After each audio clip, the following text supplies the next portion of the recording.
Hey guys, today I'm going to tell you how to use camera shortcuts on Vivo X200 Pro. If you're using Vivo X200 Pro and now you want to use camera shortcuts in your phone, so let's see how you can do this. First you have to open your camera,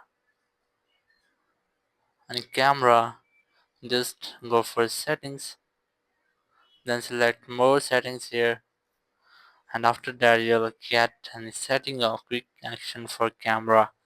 Here's description, which is double press the volume down button to launch camera when the screen is off. So you must have to enable the settings, and after that let's see how it's work. You must have to turn off your screen and then double press your volume down button. Double press it and it will launch your camera. So that's how you can easily use camera shortcuts on Vivo X200 Pro. Thank you very much for watching the video. Until next video, bye bye.